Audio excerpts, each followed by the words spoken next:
오늘의 자료는 송탄장로교회 권혁철 목사님의 주일 설교문입니다. 이번 시간에는 인생의 가장 근본적인 질문이죠. 나는 어디로 가는가? 그리고 죽음은 과연 끝일까? 이 질문에 대한 하나의 깊이 있는 답변을 함께 탐색해 보려고 합니다. 네, 오늘 우리가 파고들 자료가 바로 요한복음 14장을 바탕으로 한 설교문인데요. 아, 14장이요? 네, 이게 그냥 성경을 해설하는 데서 그치는 게 아니라 우리가 일상에서 느끼는 그런 막연한 불안감, 허무함 같은 거 있잖아요. 있죠. 그 근원이 뭔지, 그리고 그 너머에 어떤 희망이 있는지를 아버지의 집이라는 아주 흥미로운 개념을 통해 풀어내고 있습니다. 맞아요. 그래서 저희의 오늘 목표는 이 설교문이 제시하는 세계관을 그저 요약하는 게 아닙니다.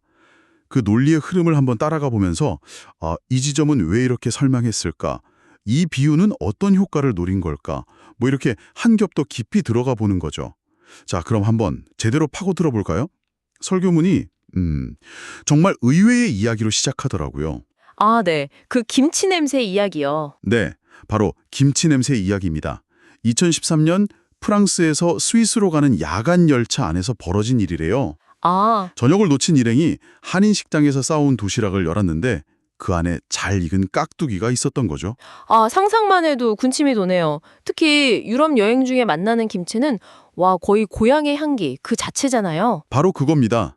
한국인들한테는 거의 황홀경 그 자체였던 거죠. 그렇죠. 그런데 문제는 같은 칸에 있던 외국인들의 반응이었어요. 어땠는데요? 뭐 혼비백산에서 코를 틀어막고는 막 뭐라고 중얼거리면서 옆 칸으로 전부 도망가 버렸다는 거예요. 아, 한쪽은 황홀경, 다른 한쪽은 생화학 테러 수준의 공포였군요. 네네.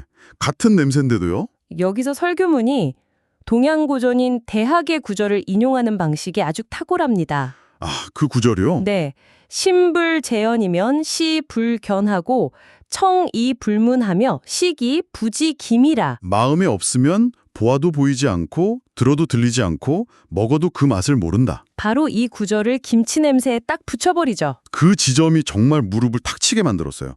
같은 냄새를 맡아도 내 마음 안에 김치에 대한 그리움이 없으면 그건 그냥 불쾌한 냄새일 뿐이라는 거잖아요. 맞습니다.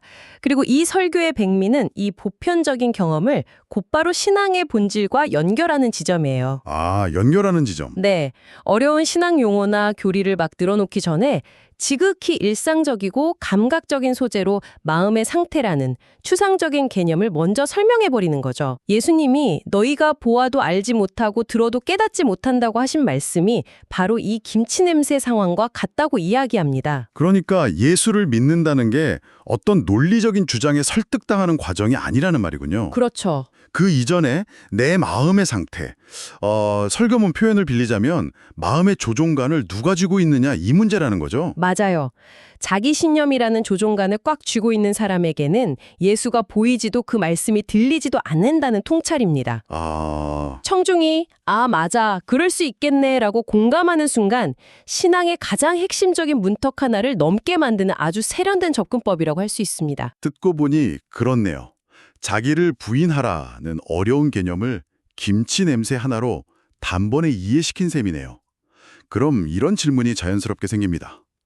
우리는 예수님을 직접 본 적도 없는데 어떻게 이 마음의 조종관을 넘겨드리게 된 걸까요? 바로 그 지점을 설교문도 정면으로 다룹니다. 그리고 아주 단호하게 선언하죠. 뭐라고 하죠? 믿음은 당신 것이 아닙니다. 와, 그 말이 굉장히 강렬하게 들렸어요. 내가 결심하고 내가 노력해서 믿는 게 아니라는 거잖아요. 네, 근거로 에베소서 2장 8절을 제시합니다. 너희는 그 은혜에 의하여 믿음으로 말미암아 구원을 받았으니 이것은 너희에게서 난 것이 아니요 하나님의 선물이라는 구절이요. 아, 하나님의 선물이다. 네, 믿음은 내 안에서 만들어내는 어떤 능력이 아니라 외부로부터 나에게 주어진 선물이라는 관점입니다. 하지만 믿음은 선물이라는 말이 어떤 사람에게는 좀 불편하게 들릴 수도 있겠어요? 어떻게요? 그럼 믿지 않는 사람들은 그냥 선물을 받지 못했다는 뜻으로 해석될 여지가 있으니까요. 이 설교는 그 긴장감을 어떻게 다루나요? 아주 중요한 질문입니다. 설교문은 그 지점에서 고린도후서 12장 3절을 추가로 제시해요. 아, 어떤 구절이죠? 성령으로 아니하고는 누구든지 예수를 주시라 할 수 없느니라. 여기서 성령의 역사라는 개념이 등장하는데요. 이게 중요한 이유는 믿음의 주도권이 전적으로 인간이 아닌 신에게 있다는 점을 분명히 하기 위함입니다. 아, 내가 잘나서 믿었다거나 저 사람은 부족해서 못 믿는다는 그런 인간 중심의 교만한 생각을 원천적으로 차단하는 거죠. 그러니까 믿음의 여부를 가지고 사람들 사이에 우열을 가릴 수 없게 만드는 장친셈이군요. 바로 그겁니다. 가 아니라면 믿지 않는 사람을 정죄할 게 아니라 오히려 그들에게도 선물이 주어지기를 기도하게 된다는 그런 논리로 이어지겠네요. 정확합니다. 그래서 복음은 누구나 들을 수 있지만 믿음은 모두의 것이 아닙니다라는 결론이 이게 차별의 언어가 아니라 오히려 겸손의 언어가 되는 겁니다. 내 믿음의 근거가 내 안에 있지 않고 하나님께 있기 때문에 삶이 흔들릴 때도 절망하지 않고 선물 주신 분을 다시 붙들 수 있다는 희망의 근거가 되기도 하고요. 믿음이 내 것이 아니라 외부에서 온 선물이라는 개념. 이거 정말 흥미로운데요. 그렇다면 이 선물을 받은 우리는 인생을 어떻게 살아야 할까요? 이 지점에서 설교는 인생이라는 거대한 여행길로 주제를 확장하더라고요. 네, 여행에 빗대어 두 가지 핵심 질문을 던지죠. 두 가지요. 나는 지금 어디로 가는가? 즉, 목적지. 그리고 그것에 이르는 길은 무엇인가? 경로. 목적지와 경로. 이 두 가지가 없는 여행은 그저 고생스러운 방황일 뿐이라고 말입니다. 이 부분이 정말 공감됐어요. 목적지 없이 그냥 떠도는 삶. 사실 이게 현대인이 느끼는 불안의 핵심이잖아요. 맞아요. 설교문에서는 이걸 사회학 용어인 아노미에 빗대어 설명하죠. 아노미. 네, 보통 아노미는 사회적 규범이 무너진 혼란 상태를 말하는데 이걸 개인의 내면으로 가져온 겁니다. 삶의 목적과 방향을 잃어버렸을 때 느끼는 공허함, 무기력, 분노. 이게 바로 개인적 차원의 아노미라는 거죠. 여기서 아주 날카로운 통찰이 하나 나오는데 아노미 상태의 사람들은 멈추는 걸 더 불안해해서 오히려 더 빨리, 더 바쁘게 달린다는 겁니다. 그 대목이요. 길을 잃었으면 멈춰서 지도를 봐야 하는데. 그렇죠. 멈추면 내가 길을 잃었다는 사실을 직면해야 하니까 그게 두려워서 그냥 막 달리는 거죠. 생각해보면 우리 주변에 그런 모습이 너무 많아요. 맞습니다. 목적지 없는 질주는 문제를 해결하는 게 아니라 심화시킬 뿐입니다. 더 빨리 달릴수록 원래 가야 할 길에서 더 멀어질 뿐이니까요. 그렇겠네요. 그리고 설교문은 이 아노미 현상에 가장 강력하고 서늘한 경고를 보내는 자리가 바로 장례식이라고 지적합니다. 장례식에 대한 통찰은 정말 날카롭네요. 누구나 경험하지만 그렇게 언어화해서 듣는 건 또 다른 충격이 있어요. 저도 모르게 고개를 끄덕이게 되더라고요. 그렇죠. 돈, 명예, 성취. 우리가 평생 쫓던 모든 것들이 그 자리에서는 한순간에 장식품처럼 느껴지잖아요. 맞습니다. 죽음이라는 거대한 현실 앞에서 나는 과연 어디로 가는가라는 본질적인 질문과 벌거벗은 채로 마주하게 되는 유일한 공간이죠. 그런데 더 무서운 통찰은 인간은 그 장례식장을 나오는 순간부터 다시 그 질문을 필사적으로 잊으려고 애쓴다는 점입니다. 다시 바쁜 일상 속으로 목적지 없는 질주 속으로 자신을 던져버리는 거죠. 세상은 죽음을 자연으로 돌아가는 것처럼 미화하기도 하지만 그게 내 자신의 소멸에 대한 충분한 위로가 되지는 않죠. 그렇다면 이 모든 질문 앞에서 설교문이 제시하는 답은 무엇이었나요? 여기서 드디어 설교의 핵심 구절인 요한복음 14장이 등장합니다. 네.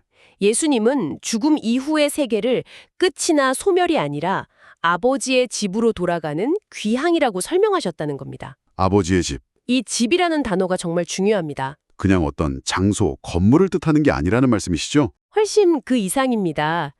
집은 아버지의 따뜻한 품, 나를 향한 환대, 모든 수고를 내려놓는 완전한 안식, 즉 관계를 상징하는 단어입니다. 관계? 네.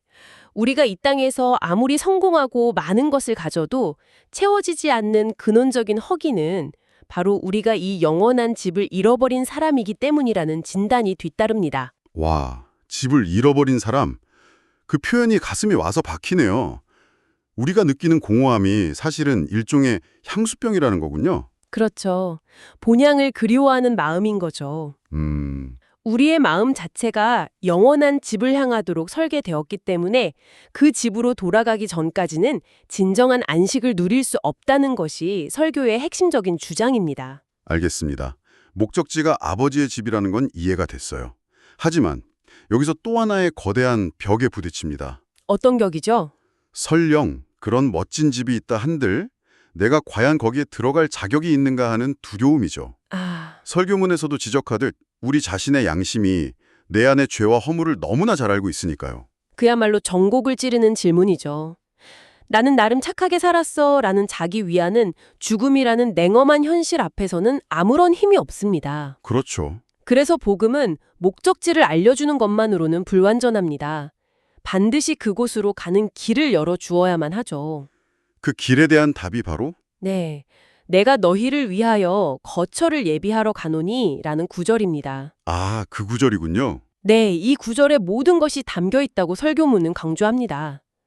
천국, 즉 아버지의 집은 내가 잘해서 자격을 얻어 들어가는 곳이 아니라는 겁니다. 그럼요. 예수님이 나를 위해 예비해 놓으셨기 때문에 들어가는 곳이라는 거죠. 그 길을 주님이 십자가를 통해 직접 만드셨다는 것. 이것이 죽음의 공포 앞에서 우리가 가질 수 있는 유일한 확답이라고 설교는 선언합니다. 그러니까 목적지도 알려주고 그 목적지까지 가는 길도 직접 만들어 놓으셨다는 거네요. 네. 이건 정말 신앙의 패러다임을 완전히 바꾸는 이야기인 것 같습니다. 나의 노력이 아니라 전적인 은혜라는 관점으로요. 그렇죠. 그래도 이제 설교는 마지막으로 아주 구체적이고 실천적인 권면으로 나아갑니다. 어떤 권면인가요? 이 모든 사실을 믿는 우리가 아직 믿지 않는 가족들을 어떻게 바라봐야 하는가에 대한 이야기입니다. 가족 이야기. 단테의 신곡에 나오는 지옥문 앞의 문구. 여기 들어오는 자 모든 희망을 버릴지어다를 인용하는 부분이 아주 인상 깊었어요. 네, 지옥이란 고통 그 자체가 아니라 희망이 영원히 사라진 상태라고 정의하더군요. 정말 끔찍하네요. 고통보다 더 끔찍한 것이 희망의 부재라는 통찰이죠. 그런데 복음은 정반대로 바로 그 지옥의 메시지를 뒤집어서 희망을 버리지 말라고 외친다는 겁니다. 왜죠? 왜냐하면 예수님이 아버지의 집을 약속하셨고 그곳에 거할 곳이 많다고 하셨기 때문이죠. 그리고 가장 중요한 이유는 살아가는 그 가족들이 아직 살아있기 때문이라는 점이었어요. 맞습니다. 아직 경기가 끝나지 않았고 문이 닫히지 않았다는 거죠. 이건 맹목적인 낙관론은 아닌 거죠? 네, 앞서 이야기했던 믿음은 하나님의 선물이라는 전제와 깊이 연결되어 있습니다. 구원의 주도권이 나나 그 가족에게 있는 것이 아니라 하나님께 있기 때문에 인간적인 눈으로 볼 때 아무리 불가능해 보여도 끝까지 희망을 놓아서는 안 된다는 겁니다. 설교문의 표론처럼 생명수 한 방울만 떨어져도 돌처럼 굳은 마음이 녹고 닫힌 문이 열릴 수 있다는 믿음을 가지라고 촉구하죠. 결국 이 설교의 마지막 메시지는 우리가 죽음의 냄새가 가득한 이 세상에서 허무하게 휩쓸려가는 구경꾼이 아니라 우리 가슴 안에 영광의 불티를 품고 영원한 본향을 향해 걸어가는 인생의 주인공이 되라는 그런 강력한 초대장 같았어요. 네. 그리고 그 작은 불티가 그 생명수 한 방울이 결국 주변의 차가운 마음들을 녹이고 새로운 문을 여는 시작점이 될 것이라는 소망까지 담겨 있는 아주 짜임새 있는 마무리였습니다. 오늘은 권혁철 목사님의 설교문을 통해 정말 깊은 여정을 함께했네요. 네, 그랬네요.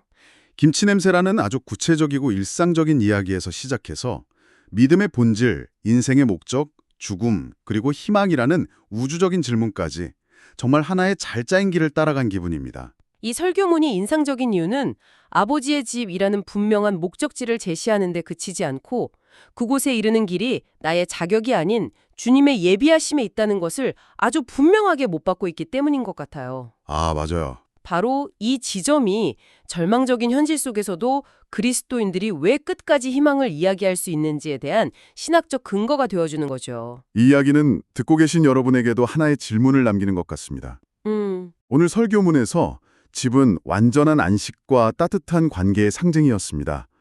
여러분의 삶에서 진정한 의미의 집은 무엇이며 그곳을 향해 내가 제대로 가고 있다는 느낌을 받기 위해 지금 나에게 무엇이 필요하다고 생각하시나요?